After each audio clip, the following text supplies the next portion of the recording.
You're listening to the TV Obsessive channel, presented by TVObscast.com.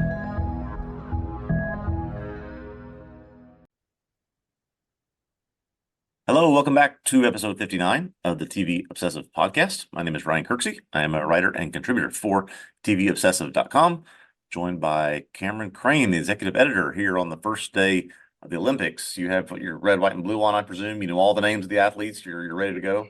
I don't read down enough. I don't know anything. I was thinking we talk about this a little bit. I don't know. I mean, are you going to watch the Olympics? I feel like I haven't really watched the Olympics since we were kids. I'm not sure Yeah, why. I enjoy the swimming events and the beach volleyball events, especially. Yeah. I really have found myself catching those over the years. Especially, I'm really following this year. This is already getting deep in the weeds. Chase Budger, beach volleyball player, used to play basketball for the Houston Rockets. Now is a professional beach volleyball player. So I'm rooting for him and his partner Evans to take it. So that's my rooting interest for these Olympics. Cool. Yeah, I feel like I don't know. Tell me if you agree with this sentiment, but I feel like when we were kids and we're around the same age, so certainly in the 1980s, maybe in the early 90s, and it felt like such a cultural event that everyone watched, but it was also like, hey, there's only three channels, and what are you Yeah. going to do? And so it also meant watching the Olympics meant you watched the one broadcast and whatever they were choosing to show you. And I think that in a weird way, as it kind of diffused, like the first time I really remember this happening, I think it was like 2004, where NBC said, "Hey, you know what? We've got all these cable channels. Yeah. Let's just like we'll put events on Bravo, we'll put events on CNBC or whatever." And in some weird way, that undermined my interest because I felt like it was undermining the sense that it was a shared cultural event. Yeah, Now exactly. you're choosing what event to watch and all of that. So I don't Last know. Olympics, last Olympics, they had like the Martha Stewart and Snoop Dogg channel you could watch where they were commenting on the Olympics. I mean, just they've got everything now. One thing I was going to mention here, which I think is kind of interesting, I don't know if you're aware of this. Apparently, they are doing, I think it's on Peacock or through Peacock, something called the Gold Zone. You heard about Oh this? no. Hosted by our friend Scott Hansen, who does the Okay. Red Zone for the NFL. Oh yes, now I get it. Okay. So Okay. I was seeing an interview with Scott Hansen talking about this, and I don't know exactly what it'll be like because, of course, it's a little different from NFL Red Zone where you're just jumping to like who's closest to the end zone or whatever. But apparently, it's going to be sort of like that, jumping between events, like what they think is the most exciting thing going on at the time. Interesting. Well, I thought that's what they did already, but I guess the channels were Yeah. kind of focused on specific sports. I guess this one jumps around. That makes sense, I guess. Yeah, see, that's what I'm saying. Because it's like the gold zone almost feels like, well, that's kind of how it used to be, right? And Yeah. When there was one but channel, that's what they now it's did. like Yeah. you can choose, you care about this event, you want to see all of the dressage, you want every second of this. That's what it is, right? The dancing Yeah. horses. That's right. That's right. Yeah, there will be no shortage of now with Peacock and yeah, like you said, all the cable channels and multiple streams on Peacock. No shortage of Olympic stuff if you are so inclined. Yeah, so we'll see. I've been thinking about it this year.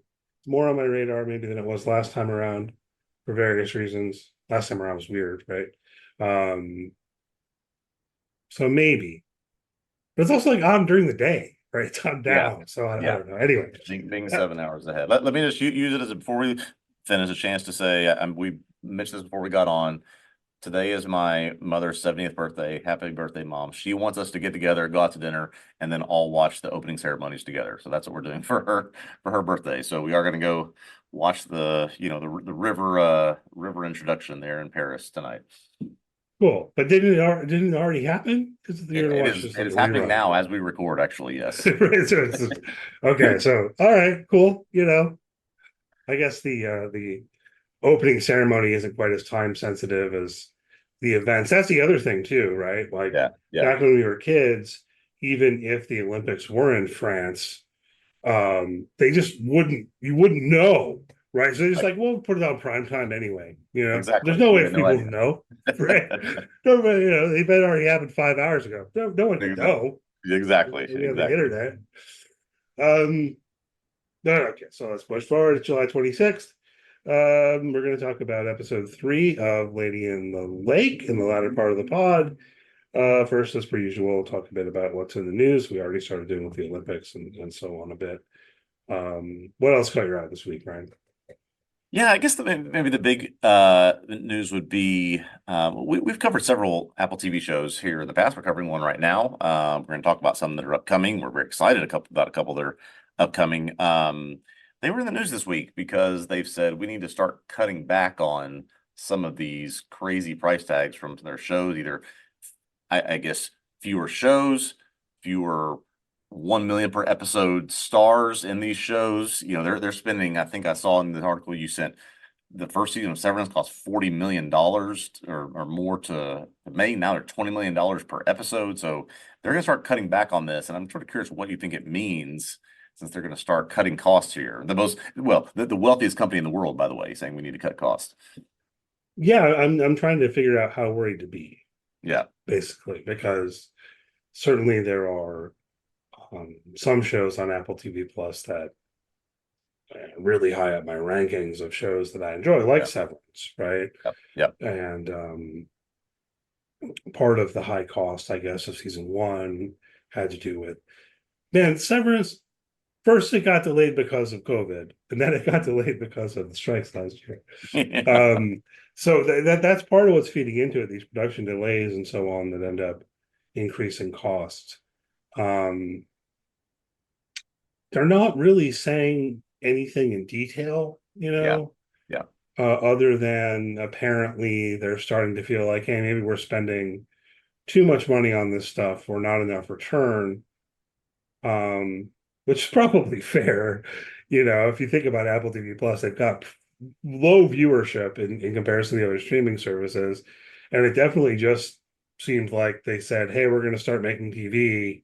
Money's Yeah. not an issue, right? They're just like, we're just going to make stuff. So, I mean, realistically, it isn't. But yeah, I saw some data this month that said that, Netflix gets more views in a day than Apple TV does in a month, in terms of hours and minutes watched. So yeah, they're clearly behind in terms of the number of viewers, number of hours watched, but they have not spared expense. So maybe I guess what they're saying is that's about to change. yeah. And I don't know. I mean, I kind of hope not.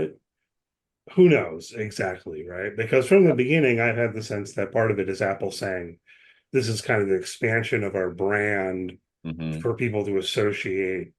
We've talked about this before, how it does seem like they've had a level of standard or curation in terms of what they will produce, that Yeah. um so we'll see. I guess, just to speculate, if they are going to cut back, that I guess maybe it's more than I hope, that what this means is they're not going to sign on to as many new shows Yeah. as they have. Um, I That's hope the it. hope I that hope it they doesn't mean that they're going to cancel the ones that are good. Right. I think that they have built on some of the ones that have come out. Certainly, we've talked a lot about their niche in science fiction, how strong it is. Some of the other shows that have been Emmy nominated and have been very well received so far, not going so far as to say we're not going to have these anymore, but let's slow down on it. Does seem like, we're going to talk about one here in a minute. Apple TV has got these high profile, high star A-list shows coming out every month, it seems like, right? Yeah, We've had the one with Rashida Jones. We're about to talk about one with Vince Vaughn. Morning show has got 5 A-listers in it, right? So I think you have to slow down on that approach. That's my take on it, at least. right. Or maybe just who knows? Who knows? So Yeah. start like give Who knows? advice to them or whatever. I just that the shows that I'm most worried about, that Yeah. I enjoy, are the one that I'm probably the most worried about reading this news article is Foundation. Yeah. Because all indications are Foundation's pretty expensive. I think Yes. season 2, started doing better than season 1. But I also am aware that there is a plan for, I think it's 8 seasons. like they came out, we're going to make Foundation, and Yeah. David Score's like, I've got 8 season plan. Are we going to get 8 seasons? You know, this makes me start getting a little bit worried. Doesn't Yeah. do well enough. Um, Not much gets eight seasons anymore, particularly on streamers. right, but I mean, this is like Foundation. You know, I mean, there was particularly a time there where it was like everyone was saying we need to find our Game of Thrones, and Foundation was kind of put forward as though, hey, Apple, this is going to be your sci-fi Game of Thrones. Yeah. Yeah. Huge, expansive story, high production values, and all of that. Yeah, 8 season plan and so on. So I'm worried about that. The other one that I'm reminded of, and I haven't seen anything about this already, is I don't know, maybe they already canceled it. Hello Tomorrow. I want more Hello Tomorrow. Oh, no, I haven't heard a thing about that. That feels under the radar. That's Yeah. why it's one of these. I watched it. I wrote on it. I enjoyed it. I know Yeah. there are some other people who did as well. And then I just feel like I haven't heard anything Right. about it being renewed or canceled. And it's kind of been a while. So I don't know. We'll see how that goes. I guess sticking with Apple, one of the upcoming shows that perhaps we might want to watch is Bad Monkey with Vince Vaughn. You put this in our on our Yeah, fact I sheet. saw that What do you think? You're this into is this? premiering the week after Lady in the Lake ends. Again, they're not, necessarily the cable channel model that HBO has followed sort of week by week, but I noticed it's just because it is a very popular novel by Carl Hiaasen with the same name, Bad Monkey. I don't know that I'm going to watch this. I often find myself trying to find things that capture the magic of stuff like Wedding Crashers. Was what I see stuff with Vince Vaughn. I'm like, oh, let me see, how I think this looks. This is about a retired Mhm. detective in the Florida Keys who can't escape his job. There's some comedic elements to it. There's a mystery element to it. I don't know. Maybe I'll catch it a couple episodes, see how it is. But it's from the Ted Lasso and Shrinking people that created those shows. So there's some promise here. I think a lot of people will watch because of the popularity of the novel. We'll see. It comes out August 19th. Right. Yeah, I watched the trailer. This has been on my radar. It's Yeah. been on my radar. I watched the trailer and my takeaway is it seems very Vince Vaughn. Yes, very much so. And I don't know if that's a criticism. It's almost a criticism, but maybe it's not, right? Like if that's what you Yeah. want, if that's what you want, but definitely like, oh yeah, that's Vince Vaughn. That sure is Vince Vaughn. You mentioned Wedding Crashers or going back to like Swingers or Yeah. things like this. And I mean, look, actually, Vince Vaughn has done roles that are, outside of that. He's not Yes, like very just much so. always that kind of character. He has a range, but this is like the Vince Vaughn type, Yeah. you feel almost like they wrote this for Vince Vaughn. So, For him, yeah. So we'll see. um, We'll see how it does. Again, more Apple TV. This might be the type of show that they're going to slow down on in the future. 2 years we might not have gotten the show. Now we are. yeah, one wonders. I Yep. mean, yeah. Um, let's see what else. On the horizon, there's going to be a Judd Apatow doc on Mel Brooks. I read, which I'm kind of interested in. Yeah, I noticed this. This Um, is from the same people that did the a couple of good ones, right? On Gary Shandling and George Carlin, right? right. Have you seen either of those? I've not seen them, no. I've seen the Gary Shandling one, and it is wonderful. Oh, good. Okay. Okay.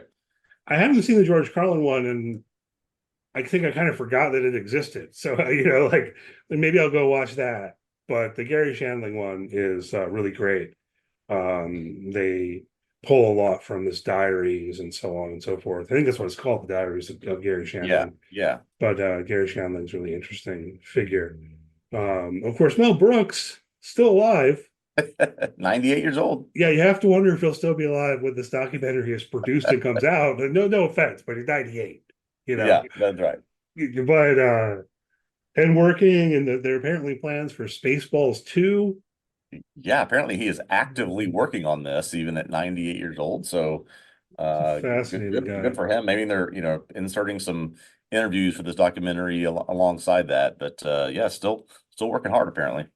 Yeah, I mean, I'd imagine if they're working on it now that he will have some level of involvement, or I would imagine. Um, Mel Brooks, one thing that's always stuck in my mind, because we're familiar with Mel Brooks, right? You know, his funny movies, Spaceballs, and History of the World, and all of this. Yep. My understanding is, so have you ever seen Eraserhead, David Lynch's first film? No, I have not. Oh, this is a deeply weird movie, right? Um, but Mel Brooks loved it, apparently, right? So I always like to imagine Mel Brooks seeing Eraserhead in, like the late 70s and going, wow, that's awesome, because apparently that was his reaction. He turned around and hired David Lynch to direct The Elephant Man. Um, I don't know, just something to me about imagining Mel Brooks watching Eraserhead and loving it. It just sticks in my people seen Eraserhead. I imagine you know what I mean. It's very David Lynch. It's very weird. Yeah. This Um, this should be good, 'cause this seems to be almost the Judd Apatow's passion project. Someone that he is just deeply in love with and deeply admires, and I imagine he will do right by this project.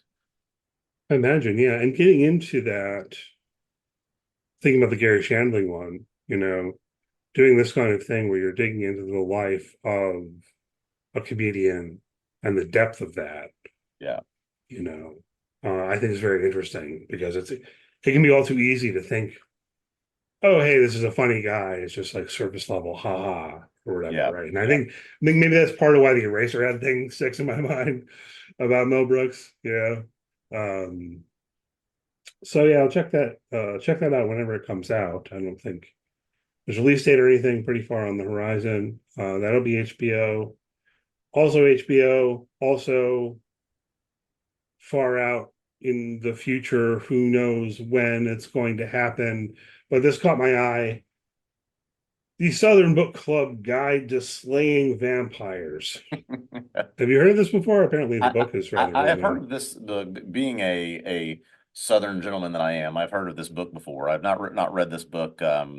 But yeah, this is something that was acquired, poached, stolen from Amazon. Now it's on HBO.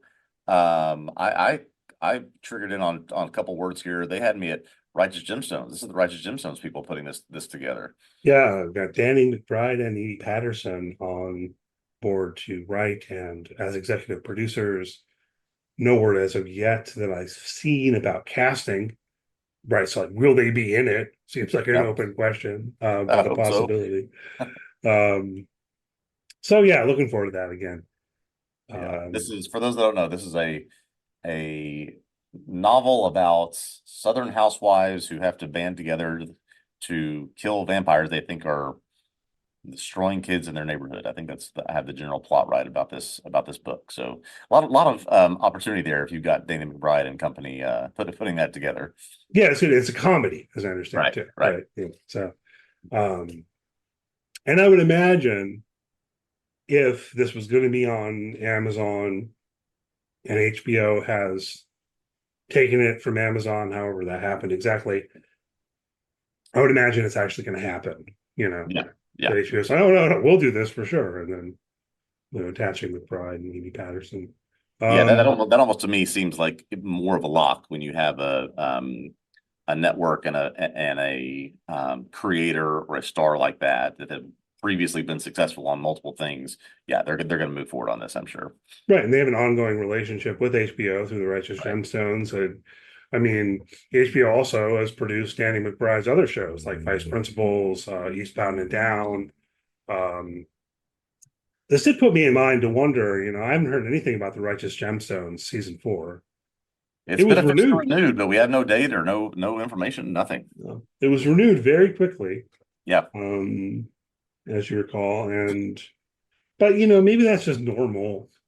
yeah, Do we it's normal. hear when returning shows are going into production?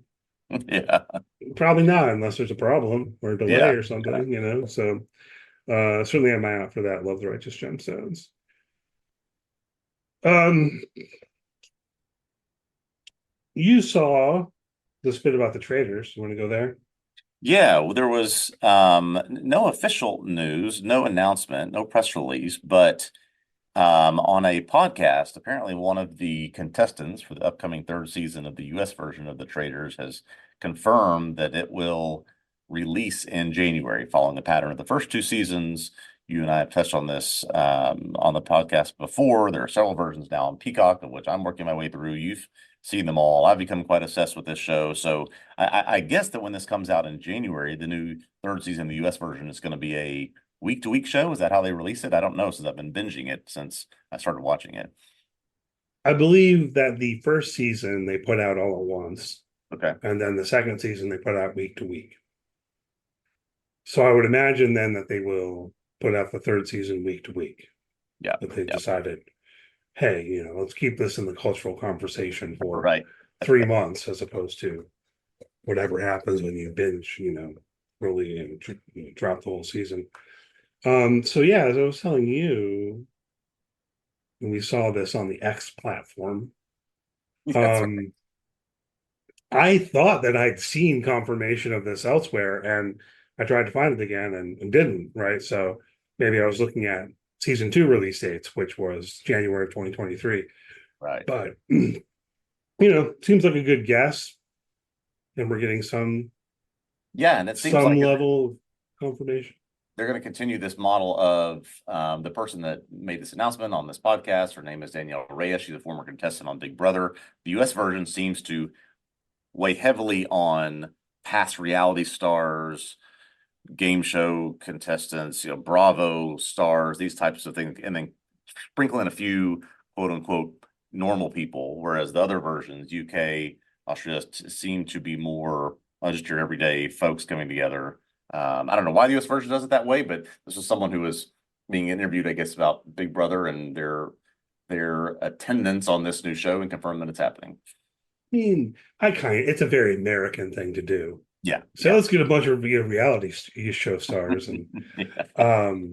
you've been watching the UK version, yeah, which just is more just quote unquote ordinary people. Yeah. Um, I think in the Australian version or the New Zealand version, I've totally gone down the rabbit hole, folks. I've watched everything that's available on Peacock. I think maybe it was on the New Zealand version, where it was like one of the contestants was like a well-known newscaster in Oh, New okay. Zealand. So like they just don't have the people available. Maybe they would do it too. But anyway, we're both enjoying the Traitors. People haven't checked it out. Biggest Yes, reality TV show recommendation I could make, certainly. And absolutely. looks like I there'll be do more in do January. concur. I do concur. Yeah. So let's see a couple other items here, which we'll finish up on. We had, I think, touched on this a month or so ago. We are now under a month until we are going to officially get Homicide: Life on the Street on Peacock. They've cleared all the music rights. They've cleared everything they need to. 7 seasons, over 100 episodes. We're getting it on Peacock, I think, on August 19th. This is on my list. I'm going to start this show when it comes out. And I just have heard enough good things about this, and there's been enough conversation since Andre Brower's death that I'm going to watch this when it hits. Yeah, definitely something that's been on my list for quite a long time. Also, as I recall, we did hit on this before when it got cleared for streaming rights, and maybe speculated that it might be on Peacock, and it's going to be on Peacock. Yep. Makes sense. It was on NBC originally. Yeah. So yeah, definitely looking forward to checking it out. Fingers crossed it's as good as everyone says it is and stands the test of time and all of that. I mean, we're talking about a show that aired in the 1990s, so Yep. you have to bear that in mind. I mean, this in a lot of ways, yeah, was pre Law and Order, pre SVU, pre CSI, pre, all these things that, became these cop dramas that in many ways it seemed like might have spawned from some of the grittiness of this show. We'll have to see. I don't think it was pre-Law and Order. Law I and have Order to before look up when this. the first season of Law and Order was, Yeah, but I feel it was a like long that time was ago. a very long time, maybe before SVU. Oh yeah, yeah, yeah. That might be fair. But I'm just curious. Obviously it isn't quite as long ago, but there was a point where I started trying to watch Hill Street Blues. It's also a very acclaimed show. That's Mhm. even older. You're talking what, the late 70s, early 80s, or whatever. Yeah. Um, And I struggled a little bit with that because of the age of it and the pacing of it and all of that. Mm, But I don't know. From our perspective, the '90s wasn't that long ago, so we'll probably be fine. that's right.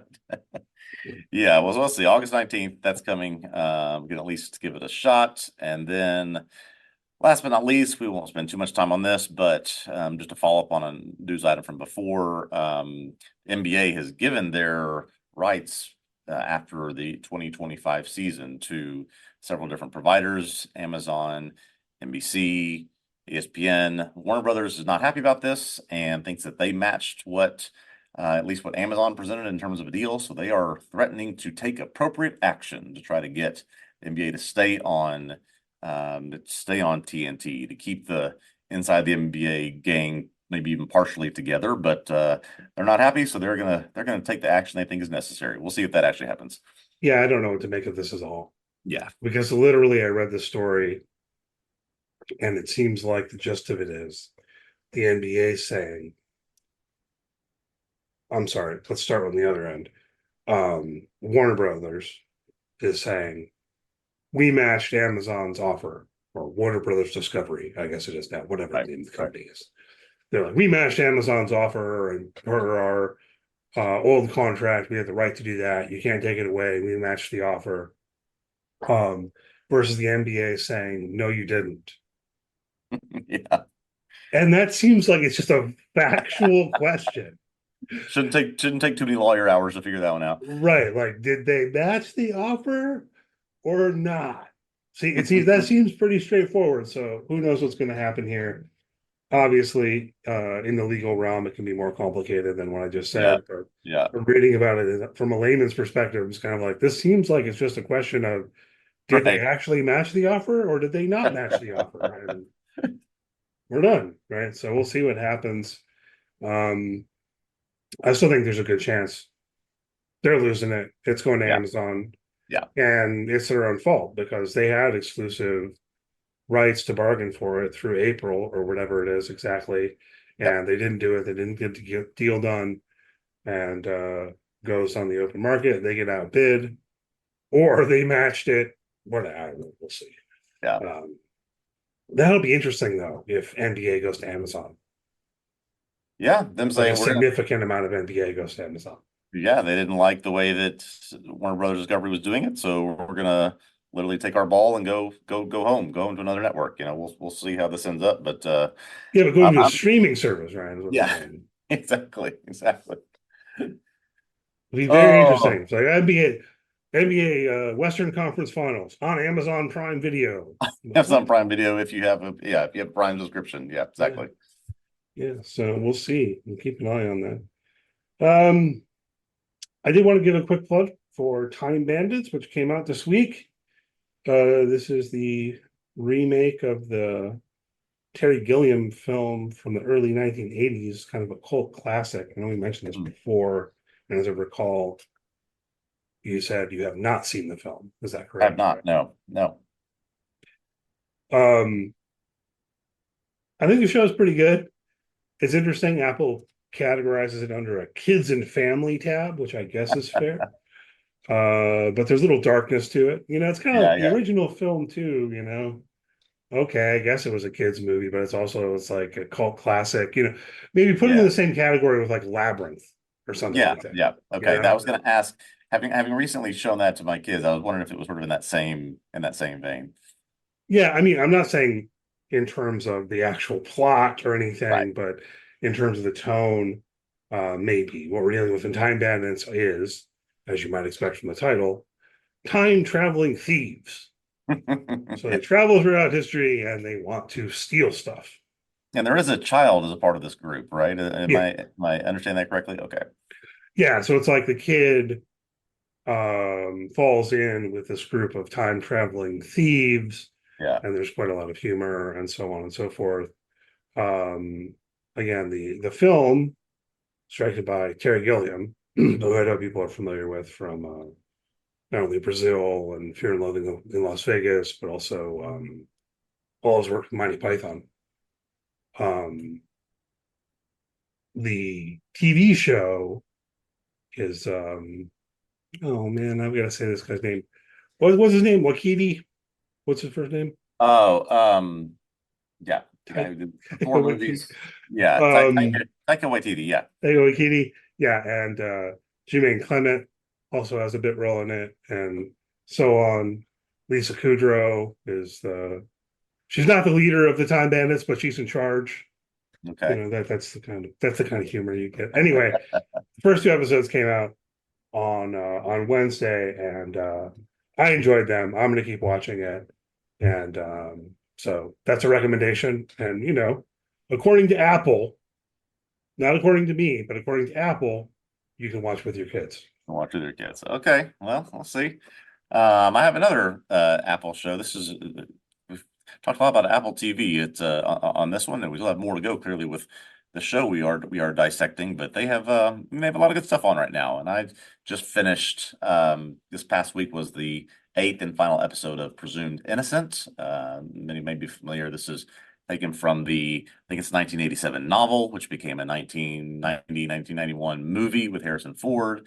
And this series spanned 8 episodes with Jake Gyllenhaal as Rusty Savage, the Chicago lawyer who, certainly saving any plot details here. I want to think if you find this, if ever had this experience with the show itself and the content, the way it's acted, the style, the tone, just sort of the details and mystery of it were fascinating. I couldn't stop watching it. I binged the first 7 episodes, waited a couple days, was excited for the finale. Finale came out. It's been renewed for second season. I will be there day one for the second season of the show.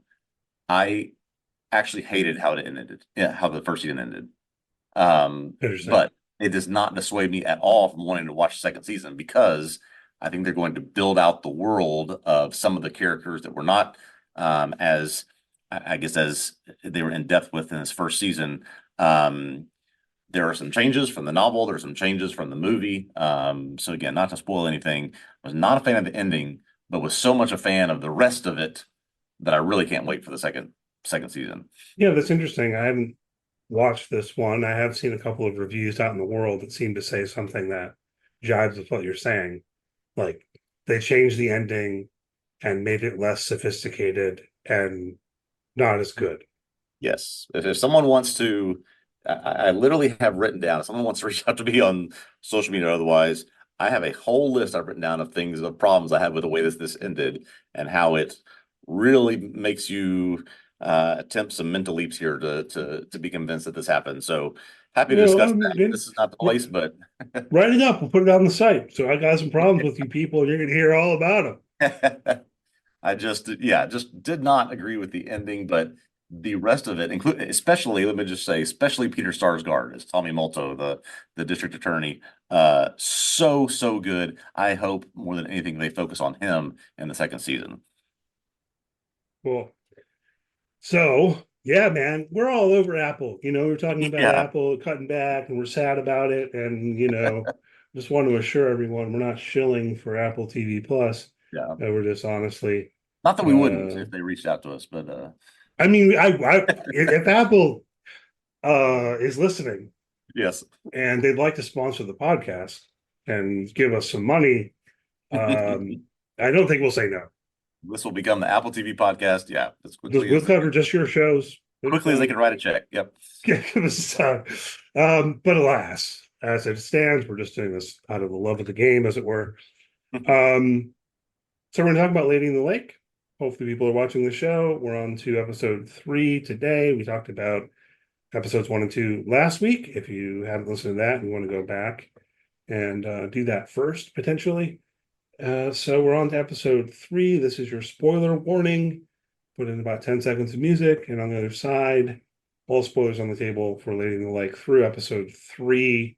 We haven't read the book, at least I haven't, so no book spoilers, but No. spoilers for the TV show through episode 3 on the other side of this short interlude.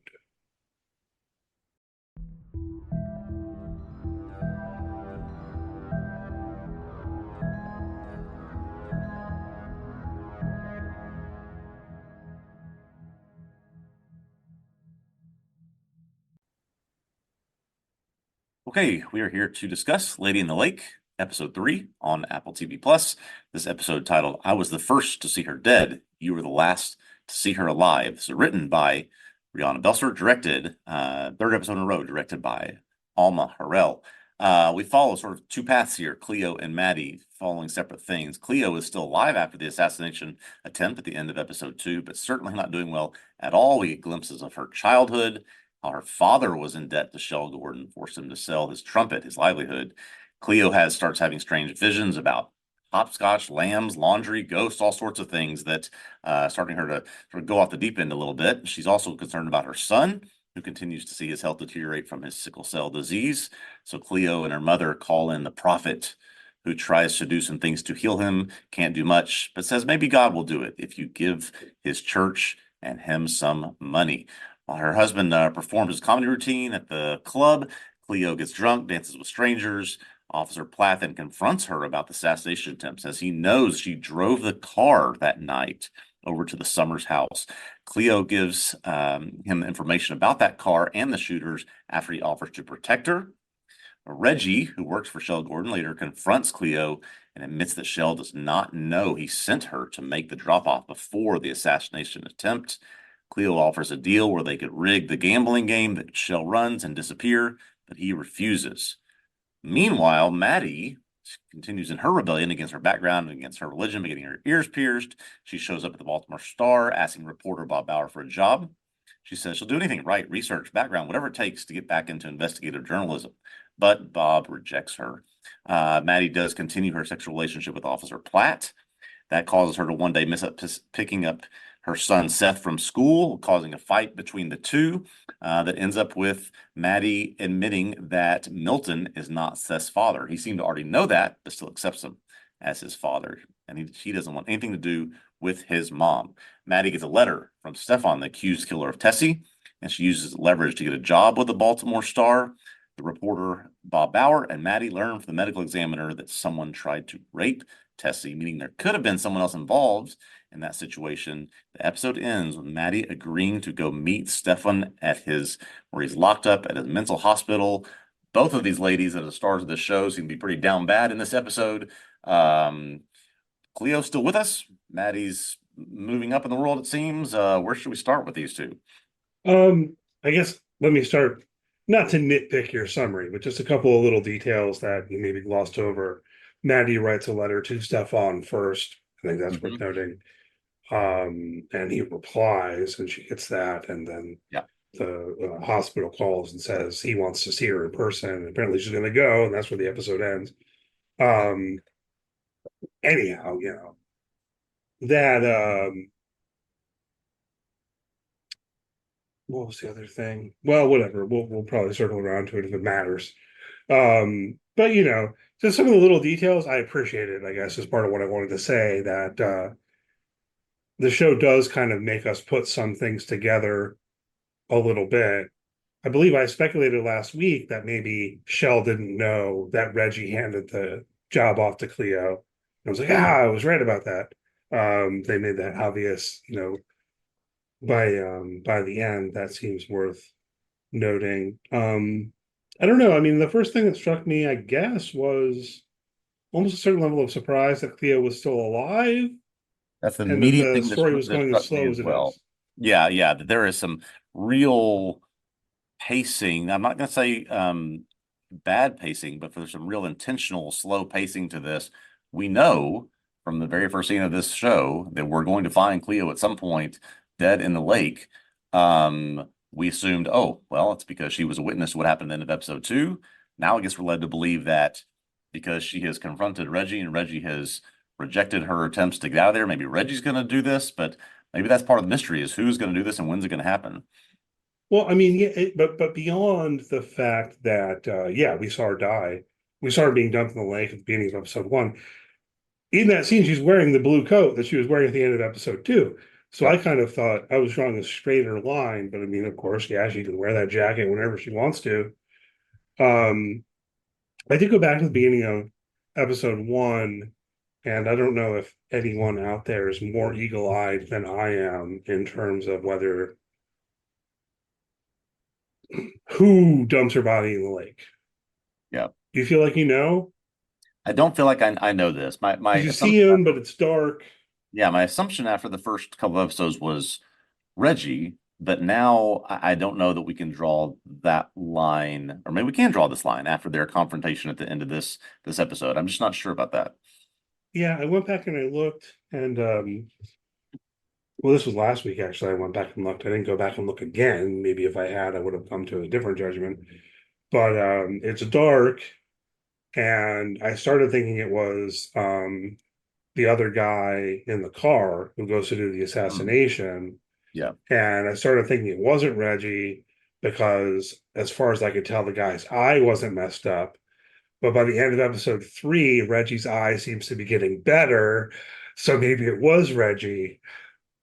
I don't know. I don't know if there's anyone out there who feels like they know for sure, but you see him, So part of me feels like I don't know. I'm paranoid that I'm missing the obvious in a certain way Yeah. It was because interesting you do see him, that but it's dark. for 3 episodes, they've talked about someone, a black man with a black eye, and they reference that again this episode. And you clearly see him better, even though I guess we're only a day or two post what we last saw. He certainly is doing better. So how that references, what that is used to as they continue to investigate Tessie's murder because someone witnessed him in that shop, we'll see. But yeah, there's a lot of appealing to that specific specific aspect of this one person. So how that factors in, I guess, remains to be seen. Yeah, right. And that's good too. We have a potential intersection of these stories insofar as Stefan is saying things or has said things, apparently trying to pin it on Reggie. We know from that scene Reggie was indeed in the fish store. Is it a pet shop more generally, or is it just a fish store? And he got the fish that he later flushed down the toilet. Right. So I don't think Reggie did it because of that, but who knows how racism and so on might start playing in. We learned from the medical examiner at the end that there was skin under Tessie's fingernails. Stefan didn't seem to be scratched. Santa Claus? We still have no logical explanation for this scene, vision, thought of Tessie there with Santa Claus. So who in the world knows what that is? It doesn't seem to be that. I don't think we need to make the leap that Reggie and Stefan have done anything together, but maybe that's possible. But I don't get that connection at all. Yeah, I don't think so, but it's possible. Yeah, yeah. Reggie, it's possible Reggie snagged Tessie and sold her to Santa Claus. Various things are possible. Or, Stefan did what. It'll be interesting to How see will what he you has to feel say. if they don't explain the Santa Claus? The Santa How will Claus I show. feel if they don't explain the Santa Claus? Yes. Very disappointed. Very Okay. disappointed. I'm going to be like mentioning Santa Claus every week. Um, what about that? What about the Santa Claus thing? Um, oh, this is the other thing I was going to mention about your summary that I thought was of some significance. That when Officer Platt does some good investigative work, tracks down Cleo and confronts her, and he says, "We all know who gave you that envelope. Come in, we'll keep you safe." She Yeah. points out that Platt's partners on the take, that the police in general are on the take through Platt's partner, which he did not know. Yeah, it doesn't seem there. He either does not know or does a very good job of hiding the fact that he knows. But it's I think we're led to believe that he is not aware of this because he's not been a part of those scenes when the partners collected envelopes from folks around town. Yeah, and I think it was indicated in the previous episode too that he didn't know. Yeah. Is he willfully ignorant? You know, okay, there's nuance potentially, but there's that wrinkle also, and this guy, Officer Platt, seems to be a pretty important character as it comes down to it, in terms of the investigation he's doing, and then how is he going to figure into what happens once Cleo is killed?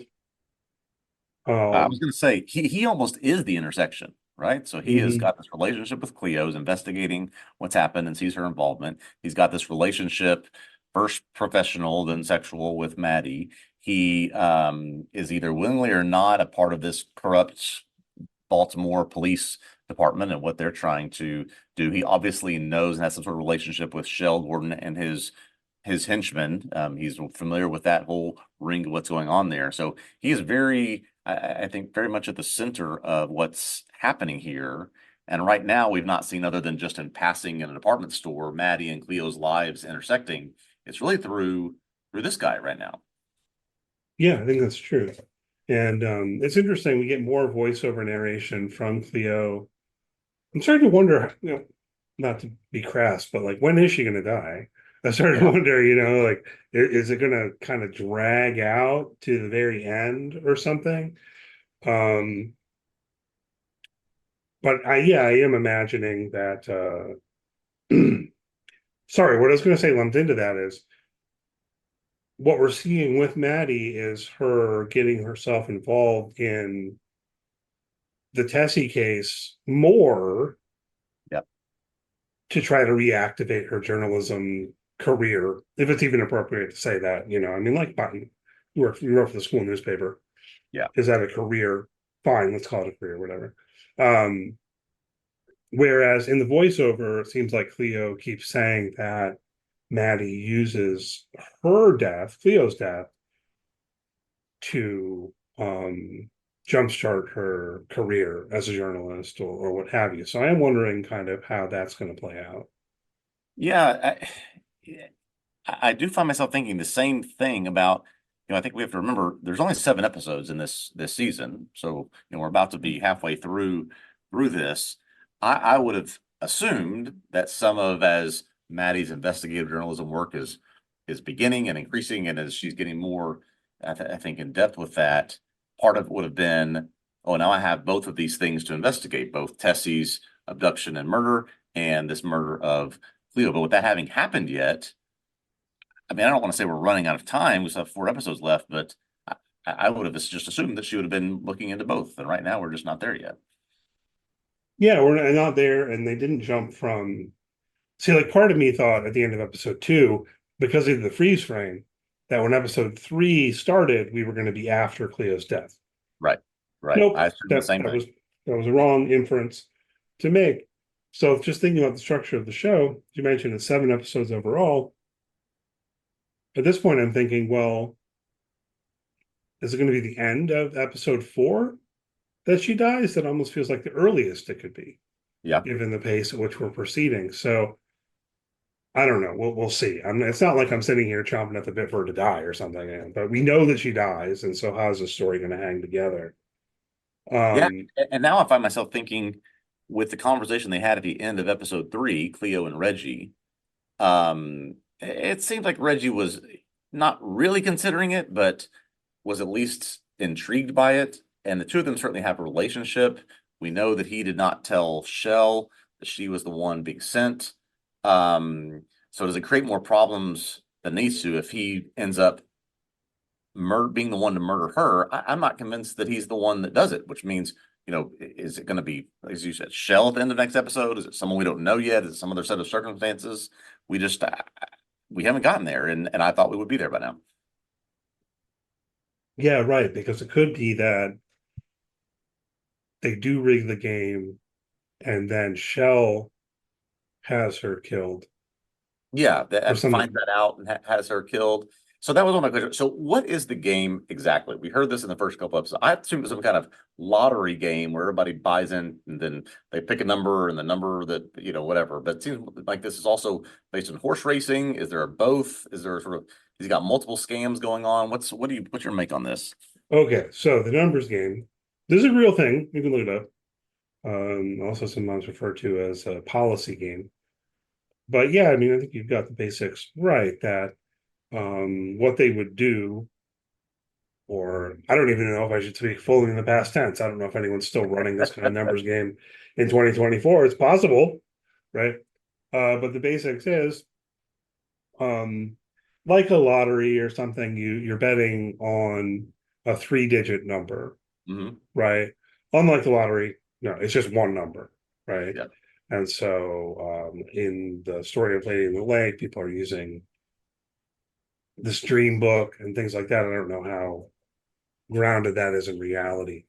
But as I understand the basics of the game, which might vary a bit depending on who's running it or what city or what have you, it's almost as simple as that. That you bet on this 3-digit number hitting Yeah. with odds of like 600 to 1. Of course, your odds of that particular 3-digit number hitting actually are like 999 to 1. So the house is Right. going to win even if they run the game legitimately, right? Yeah. There are histories though of it being rigged and stuff like that. So I was reading about this, and apparently, what they started doing, the tie-in with horse racing is they started taking the numbers from the day's wagers on horse races. All right. And they would take the last dollar digit from the amount of money people won on first place horses, second place horses, and third place horses. Okay. Right. Win, place, and Place on the show. show. Yep. Right. And those would be the three numbers. Okay. And so Okay. they'd say, look, this gives a level of legitimacy to it. Like we're not in control of these numbers. These numbers are coming from the horse races. Okay, Um, that sort of explains it because clearly this is not like a state regulated, we have accountability here for it could be, yeah, Shell Gordon's in a back room creating the numbers. Oh, nobody got it. We keep all the money, that type of thing. So sort of what's the level of legitimacy here, even though it is being run by a gangster, it seems like. right. I do wonder, and it's not like I know uh, an expert level about this stuff.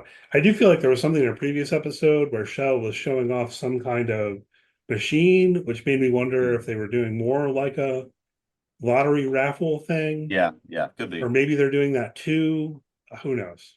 Yeah. There seems to be a lot of talk about this game, and as you said, tied into not only what people are trying to do to save their livelihoods, they've used this dream book. There is just, it's a big part of Shell's business, right? It's just very much tied into this. So I just think there's going to be something that plays into this numbers game down the road, more so than it already has. Right. Yeah. But if people are curious, I mean, look, I'm not going to pretend like I just already knew all of this. There's a Wikipedia page. You can go read about it on Wikipedia. Okay. Search numbers game on Wikipedia. Okay. Um, but yeah, if people are curious about that and haven't done that, I think it's good to talk it through. Related to that, what do you make of the flashbacks with Cleo's father? One of the things I thought was interesting here was we get the actual flashbacks when they're in the bathroom and all of that. Yeah. But then in terms of what ultimately happens, we don't. We get that differently. We're kind of told that it worked, they hit the right number, but then her dad left. Yeah. Do you think that's what happened, or what do you make of all of it? I'm not, I can't take anything that because there's been so much, I'm trying to think of the right word here to use.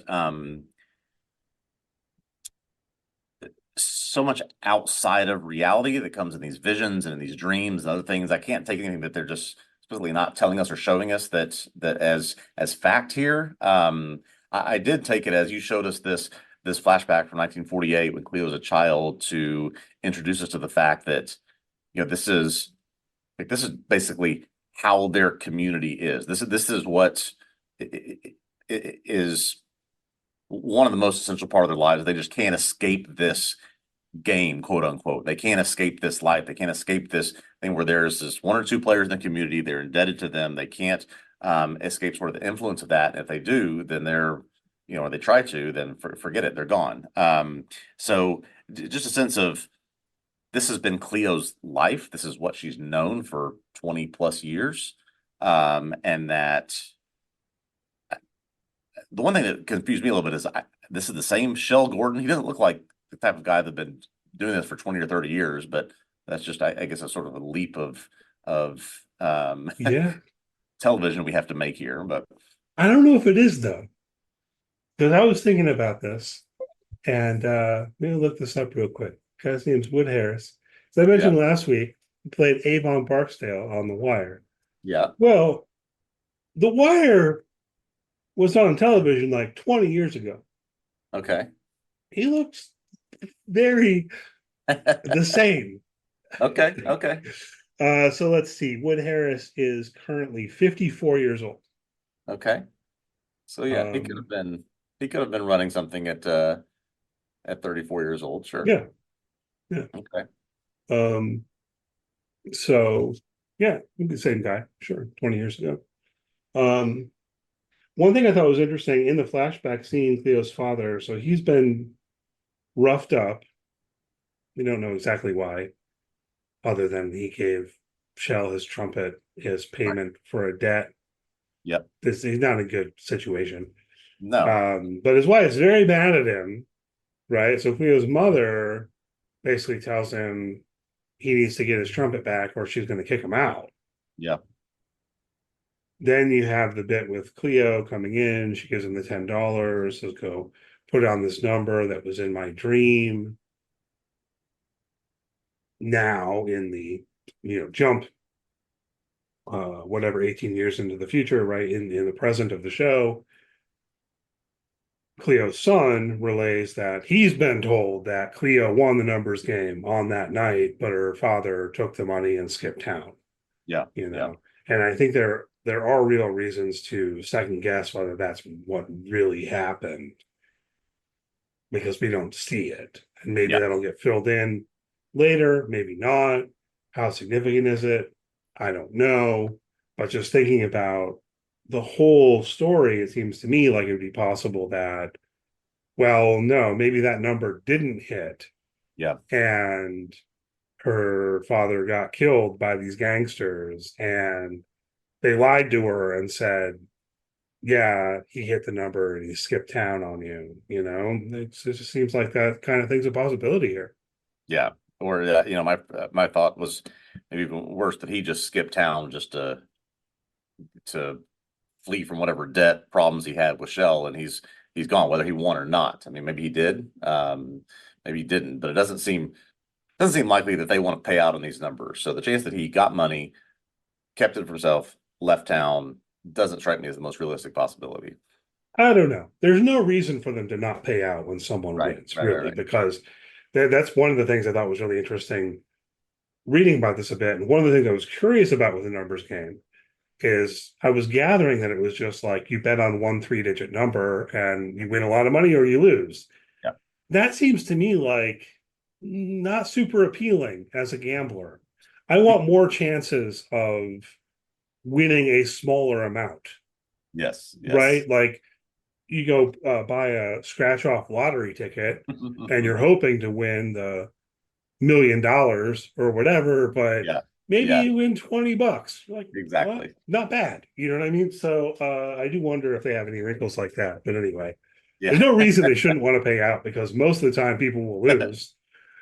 You know what I'm saying? So I don't know about that, but it is possible that, I mean, look, maybe Cleo's dad lost on that bet, couldn't get his trumpet back, knew he couldn't go home, and did skip town, right? And there are various possibilities. And I don't know if we'll get any resolution or not. Yeah, I don't know that we will, but to your point, yes, there's a reason why you can bet numbers on roulette and also bet red and black because you'll get a little bit of money back on red and black if you don't hardly ever win when you bet a single number on roulette. Yeah, right. And this is one out of 1,000. Right, exactly. So I don't know, just thinking about the popularity of the game. But at the same time, people go and they buy Powerball tickets and, you know, I don't need to Yeah. go on that rant, I guess. No. But it bothers me. So I'm going to. I'm sorry. It bothers me sometimes when I see someone who's buying like 20 Powerball tickets. Yeah. Um, and because you're not actually increasing your odds by 20 Nope. at all, if you you know how probability works, you're actually not really increasing your odds at all from buying one ticket. That's right. So you buy one ticket, your odds are like 1 in 70 million or whatever. You don't need to have the odds of 1 in 70 million 20 times. It's still basically 1 in 70 million. Exactly. Oh, Anyhow, speaking of fathers, we should talk about this bit with Maddie and Seth. a bit more, she tells Seth that Milton's not his father, and he seems to know because he read her diaries, but the diaries don't say who his father Who is. the father? Yeah, this maybe bothered me a little bit. I mean, I guess sons find their mom's diaries and read them, and are don't say anything, and then when they learn, are okay with it. I mean, I'm just trying to think if I could sort of account for these being the appropriate reactions from specifically from Seth. I guess so, because maybe he's had this time to digest it over a long period of time, but and he just doesn't care because he loves Milton and wants Milton to be his father.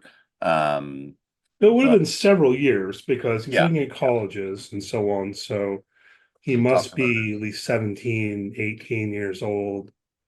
he talks about You how have he a bar learned. mitzvah when you're Yeah, how old is it when you have a bar mitzvah? 13 usually. 13, yeah. So it's So been several years. Um, because he gives us that kind of timestamp on it. yeah, I don't know, that seemed plausible enough to me. I don't know why he's in her closet, but he's sees her diaries. yeah. He's curious, you know, maybe he's playing hide and Maybe that's seek or something. Who knows? just my own childhood, fear of my life ending if I was going through my parents' things was probably going into part of that. Yeah, but then you got to have like, all of our lives are different. But think about how there's also maybe the kind of appeal of that Yeah, yeah. forbidden fruit or whatever, right? That's Like, oh, true. what's in That's dad's true. filing cabinet? Yeah. Um, I find myself missing Milton this episode. Love that actor. So which we I hope we get more of him. I believe that we will. we do see him We do see him, but he's just in sort of the giving a disapproving look to Maddie as she drives away. on the topic of Seth's father.